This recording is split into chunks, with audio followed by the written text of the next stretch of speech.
सबसे पहले खबर रावलपिंडी से, जिसके थाना वारिस खान की हुदूद में खातून से डकैती की वारदात हुई है। दो मुसल्लह डाकुओं ने महल्ला हुक्मदाद में बुर्का पोश खातून को दबोचा, लात भी मारी। डाकुओं ने खातून से पर्स, मोबाइल फोन, सोने की अंगूठियां छीनकर फरार हो गए। ये वीडियो आप अपनी टीवी स्क्रीन पर भी मुलाहिजा कर सक रहे हैं, जिसमें वाज़े तौर पर देखा जा रहा है कि डाकुओं ने खातून को बदसलूकी का निशाना बनाया और हरासानी भी उससे की गई। ये वीडियो इस वाक़े की है, निहायती दिलखराश अफसोसनाक वाक़या, जब दो डाकू इन्होंने खातून को दबोचा, उसको पकड़ लिया और उसके बाद उससे ये चोरी की वारदात की। हमारे नुमाइंदे शब्बीर डार हमारे साथ मौजूद है, उनसे मज़ीद तफसीलात इसकी जानते हैं। शब्बीर, क्या तहकीकात हुई हैं इस सिलसिले में अभी तक? जी, रावलपिंडी थाना वारिस खान का इलाका मोहल्ला हुक्मदाद है। यहाँ पर राह चलती खातून के साथ डकैती की वारदात पेश आई है। वाकई की सीसीटीवी फुटेज भी सामने आई है। फुटेज में दो डाकुओं को खातून को हरासा करते देखा जा सकता है। डाकुओं ने खातून का पर्स छीना है, जिसमें तलाई अंगूठियां, मोबाइल फोन और कुछ नकदी रकम मौजूद थी। डाकुओं ने डकैती के दौरान खातून को जदोकोब भी किया और तशद्दुद का निशाना भी बनाया। फरार होने से कबल डाकुओं ने खातून को गली में नीचे गिरा दिया और लात भी मारी है और मौके से फरार हो गए। मुतासरा खातून के मुताबिक वो अपने घर से वालदा के घर जा रही थी। आरपीओ रावलपिंडी और सीपीओ रावलपिंडी ने वाकई का नोटिस लेकर एसएसपी ऑपरेशन से रिपोर्ट तलब की है और वाकई का मुकदमा मुतासरा खातून की मुद्दत में दर्ज किया गया है। जी अच्छा शब्बीर, ये वीडियो हम देख रहे हैं, इसमें थोड़ा सा वाजे कीजिएगा, क्या ये पहले से घात लगाए बैठे थे? क्योंकि एक तो बाइक पे आता है लेकिन एक पीछे खड़ा हुआ था। मजीद कुछ तफसीलात हमें पता चली है इस वाकये की?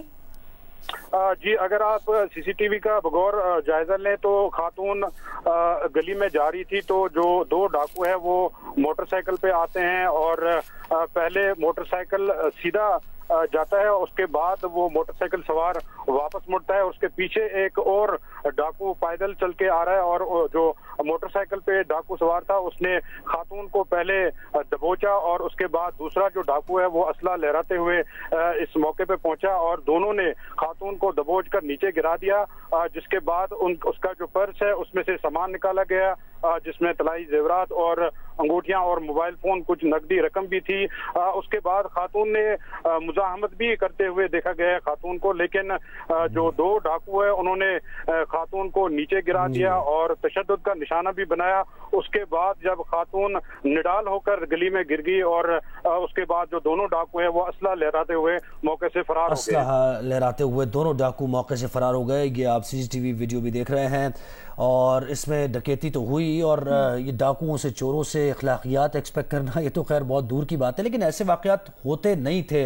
ये वाकयात अब इस तरह जो हो रहे हैं कि डकैती तो हो रही है, साथ साथ जो वो जिस तरीके से पेश आ रहा है खातून के साथ सलूक कर रहा है, बिल्कुल शर्म का मकाम है। किया, दबोचा, दबाया, बल्कि नीचे गिराकर उसको फिर ठुड्डे भी मारे। ये हम जो देख रहे हैं इंतहाई तशवीशनाक मनासिर।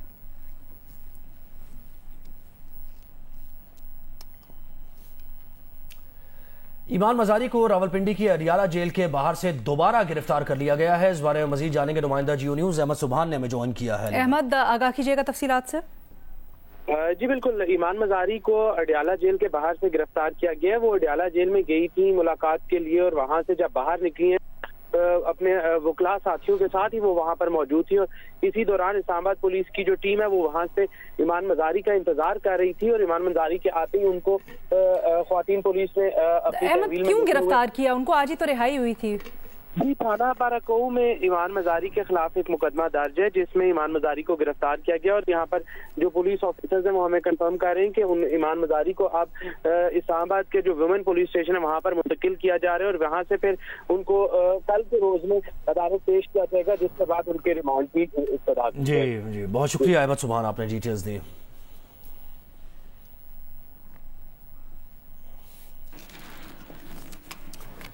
और अपडेट यह है कि चेयरमैन पीटीआई को अटक जेल में कैद के दौरान हफ्ते में एक बार देसी घी में पका मटन और 2 बार देसी मुर्गी पका कर दी जा रही है। 9x11 के कमरे में मैट्रेस भी है, कूलर, मेज, कुर्सी और 21 इंच का टीवी भी मौजूद है। अटॉर्नी जनरल ने चेयरमैन तहरीक इंसाफ को अटक जेल में फराहम सहूलतों की रिपोर्ट सुप्रीम कोर्ट में जमा करवाई है।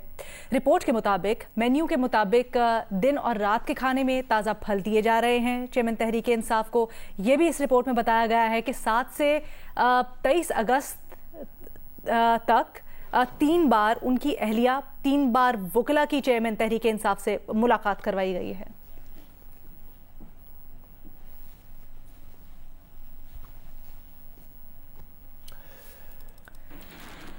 और तोशाखाना केस में चेयरमैन पीटीआई की सजा मौतली के केस की इस्लामाबाद हाई कोर्ट में समाअत हुई है। इलेक्शन कमीशन के वकील अमजद परवेज ने अपने दलाइल में कहा कि अदालत रियासत को नोटिस के लिए बगैर कोई फैसला न करे।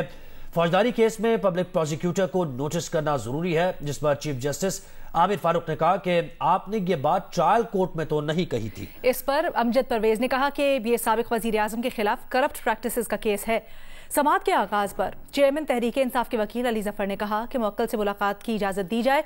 इस पर जस्टिस आमिर फारूक ने कहा कि आज तो सजा मुअत्तली की दरखास्त पर फैसला महफूज होने की उम्मीद है।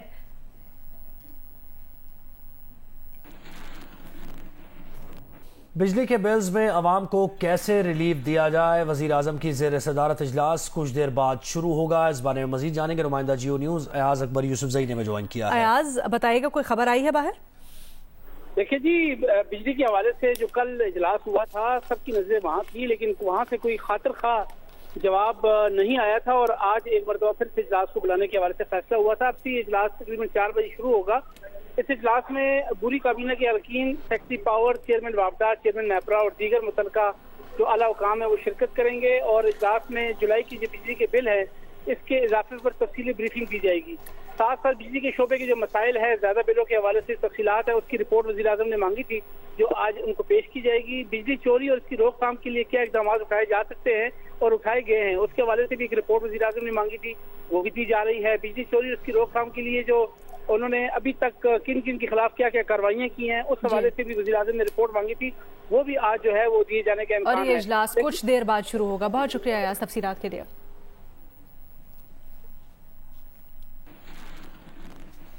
मुस्लिम लीग नून के रहनुमा बिलाल अजहर कियानी कहते हैं कि नवाज शरीफ ने 2013 से 2017 के दौरान मुल्क से लोड शेडिंग के अंधेरे खत्म करने का वादा पूरा किया। बिजली, गैस, आटा, चीनी, रोटी सस्ती, महंगाई 47 साल की कम तरीन सतह पर लाए। सोशल मीडिया पर अपने बयान में बिलाल अजहर कियानी ने कहा कि मईशत की तरह तवानाई के शोबे की तबाही का जिम्मेदार चेयरमैन पीटीआई और इसे मुसल्लत करने वाले हैं जिन्होंने एनर्जी के शोबे में कीमतों के तयन का बुनियादी पैमाना न करके 4 साल में बिजली के शोबे का गर्दिशी कर्ज 2 गुना कर दिया और इसे 2253 अरब रुपए पर पहुंचा दिया। बिलाल अजहर कियानी ने अपने बयान में मजीद कहा कि और बल्कि एक चार्ज शीट भी उन्होंने शेयर की जिसमें उनका कहना था कि ये चार्ज नहीं बल्कि नाअहली, मुजरिमाना गफलत और अवाम को अजियत में मुब्तला करने की चेयरमैन पीटीआई के जराइम पर एक फर्द जुर्म है।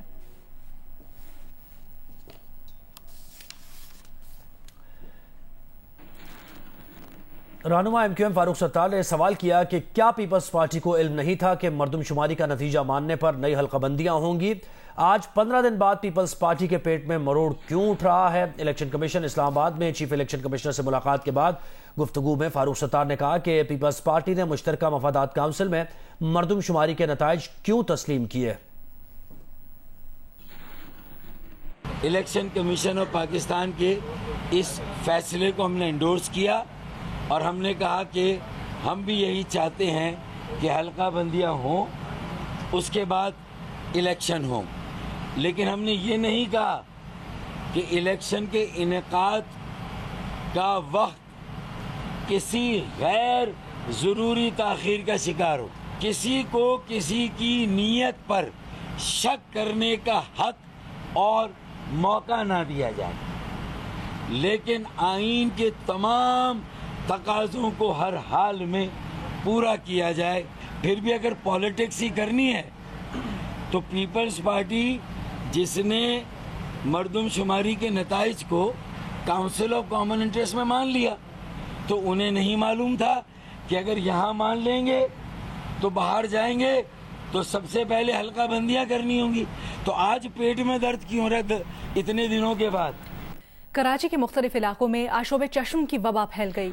हर उम्र के अफराद आंखें आने की बीमारी से मुतासिर हो रहे हैं। आंख सुर्ख होना, आंख से पानी आने के साथ साथ आंख में खारिश होती है। माहिरीन से मुताल्लिक कहते हैं कि ये मरज़ आंख से निकलने वाली रतूबत हाथ पर लगने से दूसरे अफराद में भी फैलता है। मुतासरा अफराद अपना तकिया, तौलिया और साबुन अलग ना करे तो पूरा घर आंखें आने के मरज़ का शिकार हो जाता है। सिविल अस्पताल कराची के शोबा अमराज चश्म के सरबराह का कहना है कि काला चश्मा लगाने से मरज के फैलाव में कोई फर्क नहीं पड़ता। एंटीबायोटिक्स देते हैं तो उसमें हफ्ते से 10 दिन तक मरीज बेहतर हो जाता है, लेकिन कुछ कंडीशन में ऐसा भी होता है कि शुरू में तो ये बैक्टीरियल होता है, लेकिन कुछ मरीज़ों को ये इसमें वायरल इन्फेक्शन भी हो जाता है। और अगर वायरल इन्फेक्शन हो जाए तो उसमें सामने वाला हिस्सा जो कॉर्निया जिसे कहते हैं, अगर वो इन्वॉल्व हो जाए तो उसको ट्रीट करना थोड़ा मुश्किल होता है। ज़रूरी है कि ये अगर किसी को ये रेड आई हो या आँख लाल हो जाए तो ज़रूर आई स्पेशलिस्ट को दिखाया जाए।